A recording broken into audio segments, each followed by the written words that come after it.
gitu Pak. Nah, cuman kita belum tahu ya sampai saya merinding Pak. Kita belum tahu kalau itu rabies di bulan Desember Pak. Tinggi kasusnya karena Bapak kan berkunjung ke sini, Bapak datang main ke Keswan, ditanya oleh Pak Bimo, saya ingat sekali Pak. Itu dijawab tingginya pas militan, tapi dicurigai karena anjing diberikan obat agar galak waktu itu.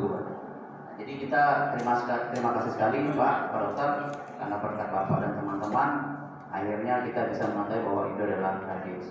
Yang terakhir, Assalamualaikum warahmatullahi wabarakatuh. Waalaikumsalam warahmatullahi wabarakatuh. Selamat siang Bapak Ibu semua, yang terhormat Bapak Kepala Dinas Pendidikan Kabupaten Lombok Timur, Bapak Ibu sekalian, Kepala Dinas atau mewakili dan peserta yang saya tidak bisa sebutkan namanya satu persatu. Sebuah kehormatan dan kebanggaan bisa berdiri di sini dan mungkin ada untuk di sini baru pertama kali, walaupun sering diskusi dengan Dr. Hasbi ya. Ya seperti yang disampaikan oleh Dr. Hasbi, memang beberapa kali kami intens melakukan kolaborasi dan diskusi. Ada juga beberapa teman-teman di sini yang sering kami diskusi bersama-sama. Perkenalkan dulu, nama saya Siba, biasa dipanggil Siba ya. Saya di Dinas Kesehatan Provinsi Nusa Tenggara Barat.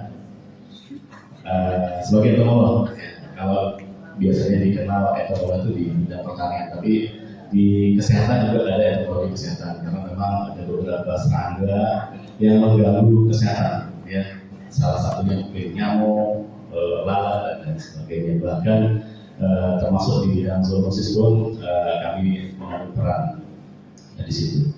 Baik, sesuai dengan materi yang diminta dari kami bahwa akan menyampaikan tentang kewaspadaan penyakit rabies dan ketersediaan vaksin anti rabies di Provinsi NTB. Nanti akan kami sampaikan, tapi sebagai permakluman seharusnya kepala dinas yang akan hadir kemarin, tapi tiba-tiba disposisinya turun kami karena hari ini beliau dipanggil ke Bapeda bersama Bapak Kabir untuk membahas tentang strategi SPM. Jadi kami di sana ada beberapa kegiatan atau program yang menjadi program nasional yang mau tidak mau harus dihadiri oleh beliau. Jadi diwakilkan atau diperintahkan ke saya untuk mewakili. Saya tidak akan berpanjang lebar berbicara tentang rabies, saya tidak akan berbicara tentang rabies, sejarah rabies, global rabies di dunia dan lain sebagainya. Karena saya yakin Bapak Ibu sudah terpapar dan keilmuan Bapak Ibu justru lebih dari saya. Ya, kita akan mulai mungkin untuk prolognya saja. Kalau prolognya mungkin kita hanya berbicara tentang konsep-konsep dari rabies. Kalau kita habis ada tadi, oke, mungkin bisa dilanjutkan. Mohon izin Pak Moderator Transmedia. Nanti prosesnya ini apakah kita langsung diskusi atau selesaikan pemaparan dulu? pemaparan dulu. Oke. Terakhir sampai habis waktu kita diskusi. Oke. Berarti kita selesaikan dulu pemaparan ya. Baik, Bapak Ibu semua, kalau kita bicara tentang rabies, ya ada batasan-batasan istilah ya, batasan kasus ya. Kalau Bapak Ibu lihat di sini, ya sudah sangat lazim dan sangat diketahui oleh Bapak Ibu semua. Ya, kalau kita bicara tentang apa itu HPV kita ada, ya, kasus gigitan hewan yang berpotensi menularkan. Bidang Bapak Ibu semua, hewan yang menularkan ini, ya. Hewan peliharaan panas seperti anjing, kucing dan lain sebagainya. Sementara apa itu kasus rabies?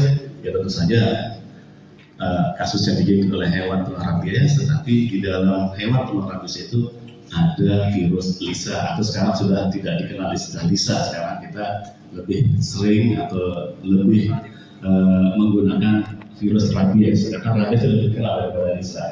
Walaupun di dalam bahasa aslinya virus rabies adalah virus Lisa, tapi sekarang sudah dinasionalisasikan rasanya menggunakan virus rabies. Ya. Oke.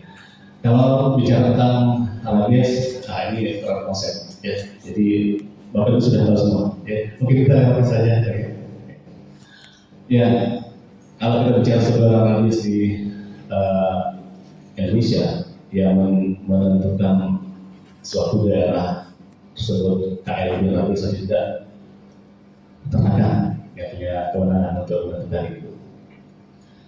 Di Indonesia, alhamdulillah kita NTB itu bisa bergabung menjadi komunitas endemis rabies di tahun 2019, oke?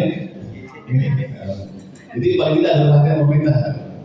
Selama ini di daerah-daerah tidak pernah mendapatkan perhatian sama seperti keluhan-keluhan yang disampaikan tadi. Jadi selama bergabung di komunitas endemis rabies, itu kata teman-teman tetangga seperti Bali dan NTT. Ya, mulai 2019 sampai dengan saat ini masih ya kita NTT dan kita tidak tahu kapan berakhir. Karena profesi Bali yang begitu jor-joran anggaran dalam ILC realistis juga sampai saat ini justru kasusnya tidak kalah menarik dengan kita ya Bapak Ibu semua.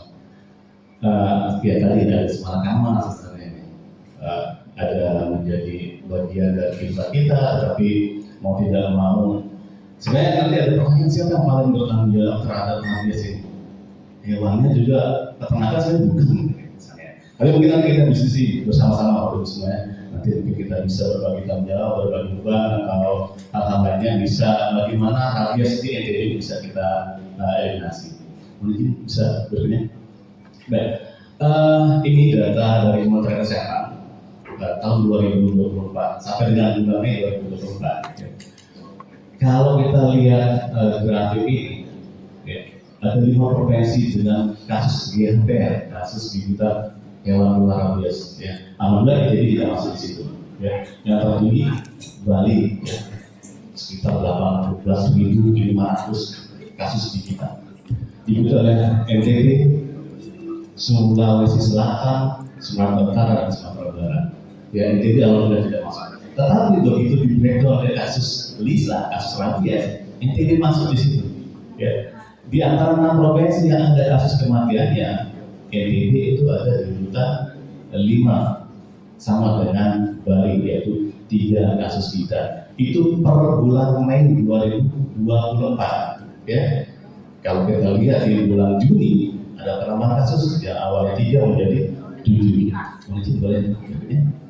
Nah ini Bapak Ibu semua, kalau kita lihat tren agregat kasus GHPR dan kasus rabies dari tahun 2019, ya kita bisa lihat di sini di tahun 2019 awal masal kasus endemis dinyatakan endemis rabies itu sebanyak 2.184. Data ini sebenarnya bisa saja lebih banyak karena di tahun 2019 metode reporting kami itu masih manual, jadi kami tidak menggunakan format laporan yang ada sebagai dari data surveillance ada kasus, tapi ada juga yang tidak dilaporkan ternyata. Jadi sekitar 2.184 yang terekam di kami dengan kematian 9. Mungkin nanti kita bisa cross check datanya sekalian ya, Bapak Ibu semua. Ya. Di tahun 2020 kasus GHPR-nya menurun menjadi 1.237, tetapi kematian akibat rabies justru terjadi peningkatan sekitar 19 kasus. Ya, 9 kasus. Apakah ada kaitannya dengan COVID? Ya, kita tidak tahu. Yang jelas bahwa kasus GHPR itu menurun, tetapi kematiannya meningkat. Gitu.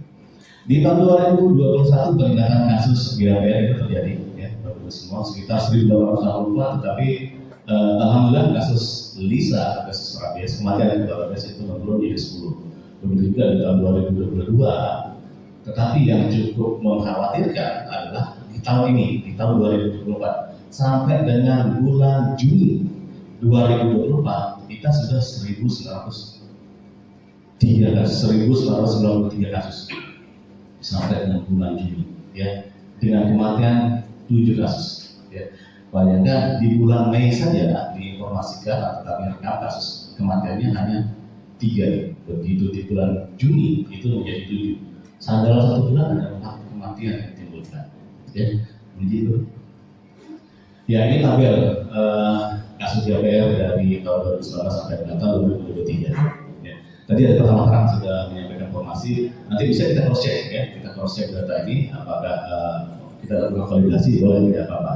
Ya. Tapi ini yang kami dapatkan entah ada yang melaporkan kurang atau lebih, ya mungkin itu adalah proses dalam reporting atau perekaman kami yang kurang optimal. Di dari tahun ke tahun ini cukup signifikan. Kita lihat berdasarkan total, ya. Kalau di tahun 2019 yang tertinggi kasusnya 20 karena memang awal masa kasus di sana, jadi kabupaten di Harma tetap memberikan laporan. Jadi mereka punya inisiatif yang tinggi untuk menyampaikan laporan ke kami. Sementara mungkin kabupaten lain di kita itu hal yang biasa, karena memang tidak terjadi kan. Jadi hal yang biasa tapi tidak terlaporkan. Nah, ada peningkatan kesadaran dari kabupaten lain selain Dompu Bima dan Kota Bima. Di tahun 2020 rutin mengirimkan laporan khususnya untuk kabupaten yang berada di Pulau Sumbawa, sehingga kita dapat merekam data-data laporan GNPR dari tahun ke tahun. Bagaimana dengan Kota Mataram tadi? Ternyata Kota Mataram itu dari tahun 2022 cukup signifikan juga dibandingkan dengan kabupaten lain yang berada di Pulau Lombok ya, kasus gigitannya. Belum lagi nanti di tahun 2024 cukup tinggi. Nanti kita lihat datanya. Mungkin bisa dijelaskan. Oke, ini dia. Kalau kita bicara data YHPR dan kematian akibat rabies di tahun 2024 sampai dengan bulan Juni 2024. Kontributor tertinggi dari kasus YHPR tahun 2024 adalah yang pertama-tama. Mungkin nanti kita bisa diskusikan kenapa bisa. Kalau kami dari hewan, dari manusianya, apakah manusianya memang sengaja meninggal diri, atau mungkin kalau dari hewan populasi dari anjingnya ada peninggalan, atau perilaku dari manusia dan hewannya itu ada perubahan. Ya mungkin bisa kita diskusikan Bapak Ibu semua ya, nanti harapannya bisa kami dapat informasi untuk selanjutnya bisa kita buat sebuah kebijakan. Ya. Dilanjutkan dengan Sumbawa, ya Sumbawa dengan 411 kasus dan 3 kematian misalnya, 3 kematian, Dompu 381 kasus, 2 kematian, Bima, ya 2 kematian dan yang di Pulau Sumbawa masih, yaitu Sumbawa Barat 117, 1 kasus. Kalau bicara kematian, ya Sumbawa 3, Dompu dan Bima sama-sama 2 kasus kematian. Ya, kami mencoba membagi kasus GNPR berdasarkan jenis kelamin. Ada juga berdasarkan golongan umur. Ya, ternyata tidak terlalu signifikan perbandingan antara jenis kelamin perempuan dan laki-laki berkaitan dengan kasus GNPR. Perbandingannya sekitar 10%. Ini masih menjadi tanda tanya buat kami. Mengapa bisa? Kalau kita secara logika biasanya asumsinya bahwa yang beraktivitas di luar rumah sebagai peladang, pekerja kasar itu pasti laki-laki. Tetapi kenapa 45% kasus di GNPR itu di korbannya adalah wanita? Oh, lebih bukan lagi. Berarti harusnya bisa dijawab gitu ya. Nanti kita bisa bagus, menarik ya. Kalau kita bicara golongan umur, ya memang didominasi oleh golongan umur dari 20 sampai 45 ya, tahun itu yang tertinggi, dilanjutkan dengan umur 40 sampai dengan 64 tahun. Jadi usia produktif dan memang pekerja. Ya. Mayoritas kalau berdasarkan informasi yang kami dapatkan dari teman-teman pengelola program zoonosis di kabupaten, mayoritas korban GHPR ini adalah pekerja ladang dan petani. Saya kurang tahu kalau ada data dari Dinas Peternakan dan Kesehatan Hewan di kabupaten. Mungkin bisa kita komparasikan nanti. Ya, ini mungkin bisa menjadi bahan diskusi dan bisa menjadi bahan kajian kita bersama, sehingga dalam kedepannya mungkin ada upaya-upaya intervensi yang bisa kita lakukan supaya pada kelompok umur tersebut itu bisa kita kurangi gigitannya, pada kelompok jenis kelamin tersebut bisa kita eliminasi gigitannya, atau pada pekerja tersebut bisa kita kurangi kasusnya. Itu ya, mungkin nanti kita bisa kaji bersama waktu itu semua. Oke. Dalam tata laksana gigitan hewan penular rabies ada 3 yang kami lakukan. Yang pertama adalah cuci luka, yang kedua pemberian VAR, dan ketiga pemberian SAR. VAR itu vaksin anti rabies seperti yang disampaikan oleh Bapak. Terus SAR adalah serum anti rabies. Keduanya sangat berbeda. Perbedaannya adalah kalau VAR itu VAR itu untuk setiap luka yang ditimbulkan oleh gigitan, cakaran, atau jilatan pada luka terbuka, kulit terbuka ada lukanya. SAR itu apabila diberikan apabila luka itu resiko tinggi itu misalnya lukanya banyak, gigitan, terus gigitannya itu mengenai saraf-saraf tepi, jari-jari, alat vital, pundak, leher, kepala itu merupakan daerah-daerah vital yang wajib untuk diberikan SAR. Itu perbedaannya untuk semua ya. Jadi tidak semua gigitan harus diberikan SAR, tetapi semua gigitan yang menimbulkan darah harus di FAR. Gitu, okay? Nah, di sini kita punya data menunjukkan bahwa ternyata ada 5% dari korban GHPR di tahun 2024 atau sejumlah 1.993 itu 5%-nya itu tidak melakukan cuci luka. Tidak melakukan cuci luka. Padahal kalau kita bicara efektivitas cuci luka itu mampu mencegah penularan rabies lebih dari 70%. Kalau kita sudah bicara lebih dari 70%, berarti aman sekali sudah kalau kita sudah cuci luka. Kita tidak punya apa, sudah cuci luka itu sudah mampu melindungi kita 70%. Kita tidak punya SAR, yang penting sudah cuci luka 70% hidup kita bisa bertahan. Itu maksudnya. Gitu. Nah ternyata selain dia tidak cuci luka, ada juga masyarakat yang tergigit tadi itu tidak melakukan vaksinasi rabies. Dalam vaksinasi rabies itu ada 3 kali vaksin, VAR 1, VAR 2, VAR 3. VAR 1 itu diberikan begitu orang itu datang. Langsung kita suntik 1 vial kiri, 1 vial kanan. Nanti di hari ke-7 suruh datang lagi 1 vial. Hari ke-14 suntik lagi. Hari ke-27 suntik lagi. Atau 21 sampai 28 rata-rata 27 hari. Begitu. Nah ternyata ada yang tidak melakukan VAR 1. VAR 1 begitu kotak pertama.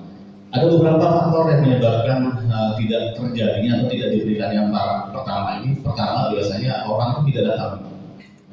Si korban itu tidak datang ke fasilitas kesehatan.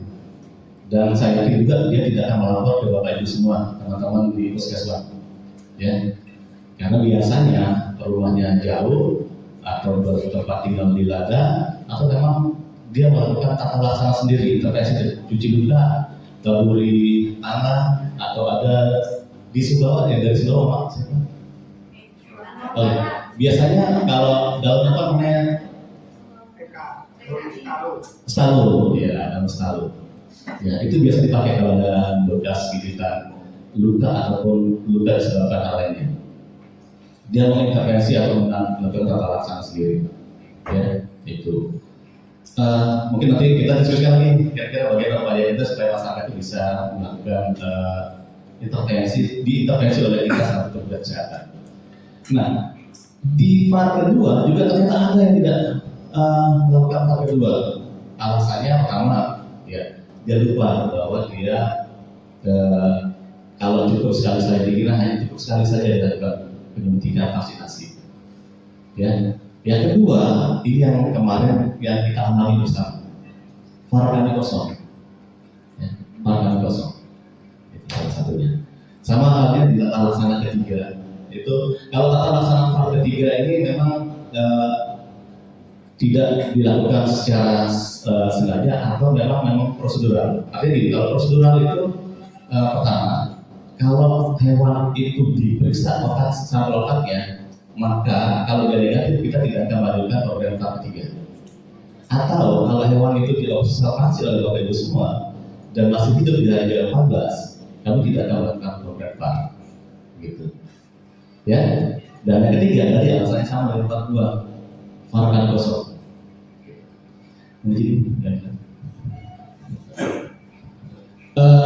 Ini sebagai informasi saja Bapak Ibu semua, tidak harus diingat ya.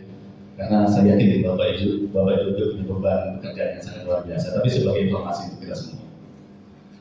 Oke, ternyata tidak semua gigitan, jilatan, cakaran itu harus kita VAR secara langsung. Ada kriterianya di sini.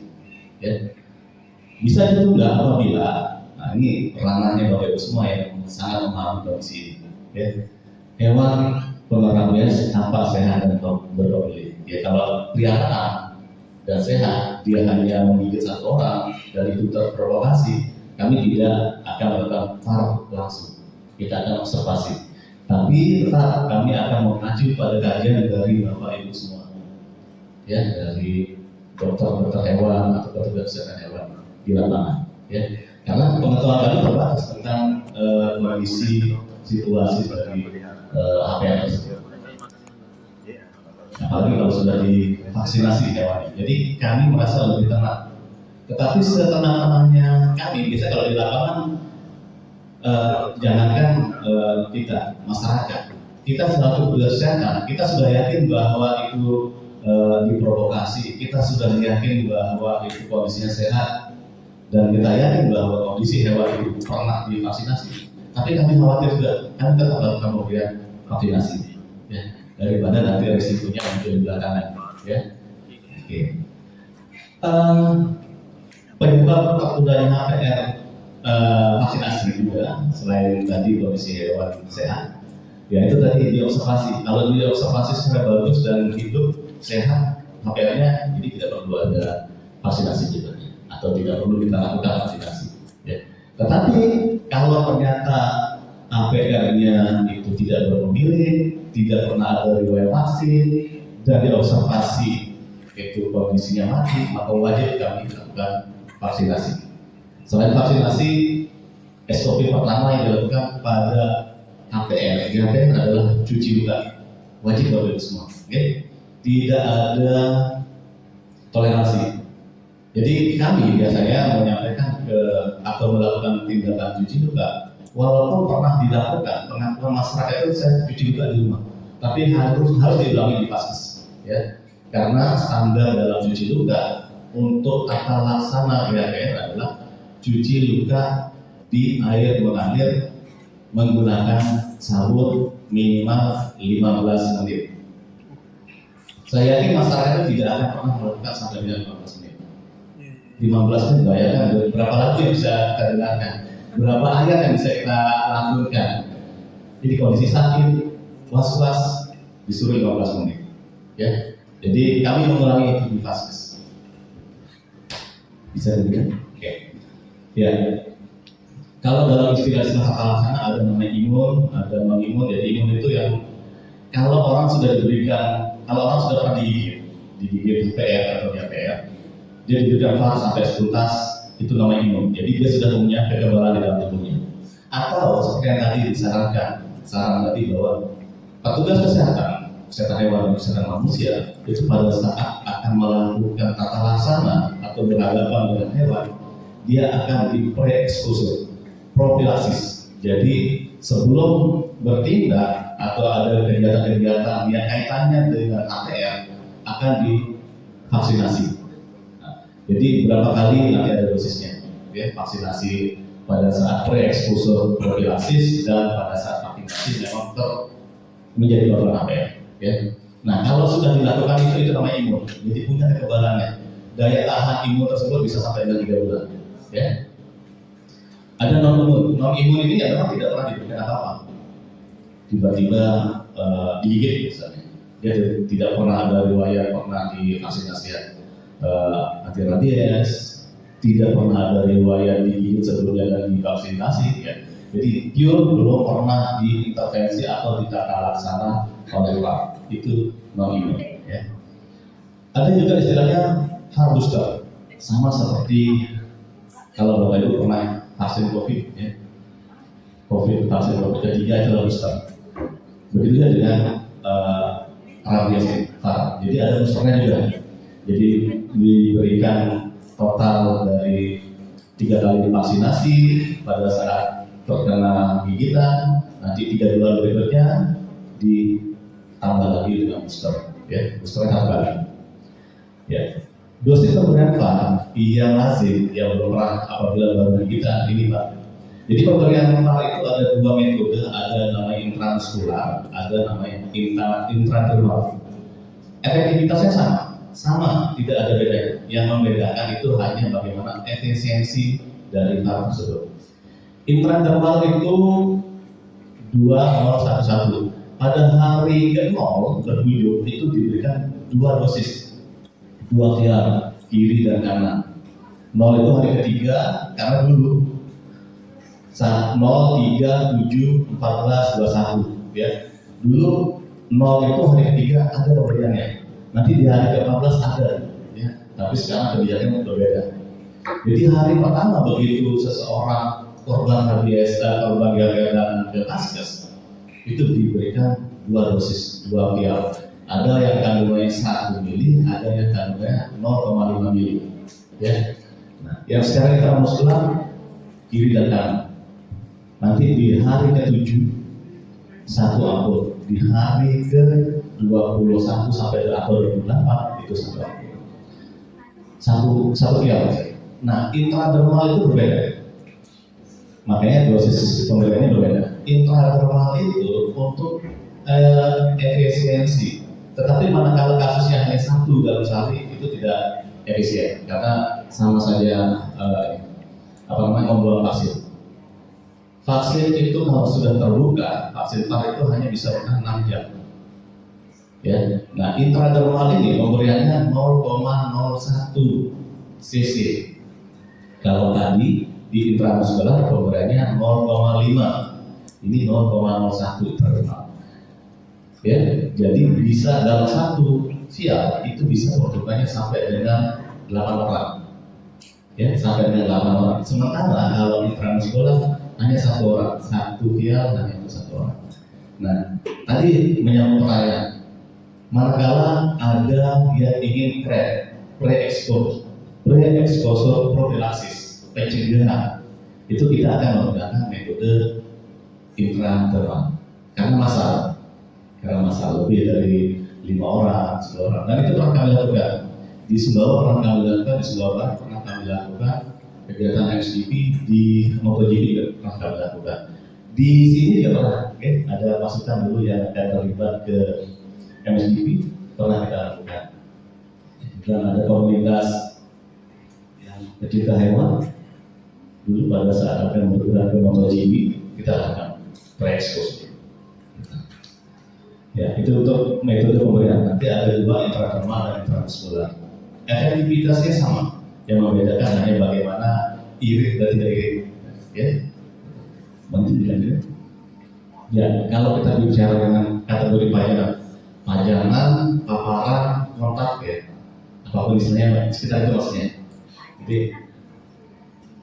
pajanan atau kontak ya, kontaknya dengan HPR tersebut. Kita bagi menjadi 3 kategori di sini Bapak Ibu semua. Jadi kita kategori 1 apabila HPR tersebut hanya menyentuh atau pada saat memberikan makanan, menjilat kita, tapi tidak ada luka pada daerah yang dijilat oleh HPR tersebut. Nah, kategori 2 apabila ada gigitan pada kulit tidak menembus ke daging, ya, pada kulit ada goresan, pernah dicakar kucing, dia tidak sampai terluka atau tidak sampai membakar darah, ya. Cakaran atau berdarah. Ada kan pernah yang punya kucing? Harimau, ada punya harimau. Oke, dan yang kategori 3 ini yang mungkin wajib untuk kita lakukan tata laksana atau intervensi VAR, ya, yaitu gigitan atau cakaran menembus kulit tunggal permukaan, ya, atau dia multiple, banyak. Gigitannya itu banyak. Sebenarnya ada gambar-gambar, tapi saya tidak pernah melakukan. Di semua tempat kasusnya, hampir semua di juga ada, di bawah juga ada, pada anak, di wajahnya ada. Terakhir kemarin di Bima kalau salah, ada di wajah. Ya. Jadi multiple, banyak gigitan. Ya. Itu harus ada, itu masuk dalam kategori 3. Ada juga, walaupun dia menjilat, tetapi dia menjilat pada luka kita. Nah, itu masuk kategori 3. Ya. Pernah dijilat kucing pas luka? Nah, pernah Bapak Ibu semua? Ada kan? Pernah? Ya, pengalaman. Paling tidak itu masuk dalam kategori 3. Mungkin tidak. Nah, apa yang kita lakukan manakala kita tergolong dalam salah satu kategori tersebut? Apabila masuk dalam kategori 1, Bapak hanya dijilat, maka tindakannya cukup dengan cuci luka, ya, tidak perlu diberikan VAR. cuci luka dengan air sabun menggunakan sabun di air yang mengalir selama minimal 15 menit. Tidak boleh kurang. Ya cari lagu yang panjangnya 15 menit atau cari surah apa ya? Kalau jangan apa yang 15 menit kira-kira. Supaya kita bisa hitung 15 menit. Ya, itu kalau kategori 1. Kategori 2 akan kita lakukan ya tetap wajib hukumnya untuk cuci luka ya dengan air sabun pada air mengalir minimal 15 menit. Baru nanti kita berikan VAR. Kalau hanya satu kasusnya, maka kemungkinan kami akan melakukan pemberian VAR secara intramuskuler. Kalau pada saat yang sama, rentang dari jam 8 sampai jam 12 misalnya, kita akan melakukan pemberian VAR secara intradermal. Supaya lebih irit, ya, gitu. Tidak ada perbedaan identitas seperti saya sampaikan. Supaya lebih irit, supaya mengcover lebih banyak lagi. Nah, bagaimana dengan yang kategori 3? Gitu. Oke, 3. Kalau kategori 3, ya, cuci luka, pemberian VAR ditambah dengan serum anti rabies. Ya. Serum anti rabies kalau tadi VAR pemberiannya secara intramuskular di paha maupun lengan. Tetapi kalau serum anti rabies itu diinfiltrasi, disuntikkan pada sekitar luka. Ya. Semakin banyak lukanya multiple tadi, maka kebutuhan SAR kita akan semakin baik. Ya. Tadi disampaikan, SAR itu harganya paling murah 1.700.000 SAR. Ya. Makanya droppingan dari pusat tidak banyak, tidak sebanyak dengan VAR. Ya.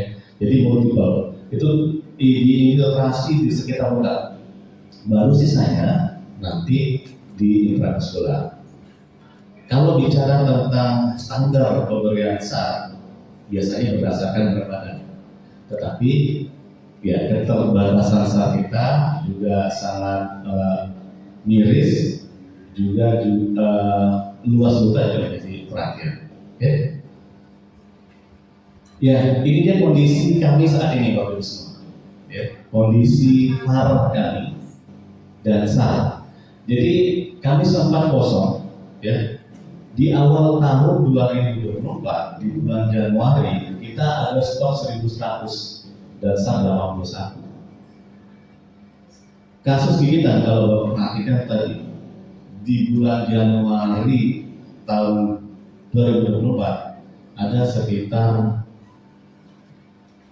400 kasus. Bayangkan dengan kondisi 1.100 tak kita distribusi untuk 400 kasus. Satu orang pemberiannya standarnya adalah 4 vial. Untuk satu korban GADR pemberian VAR-nya 4 vial.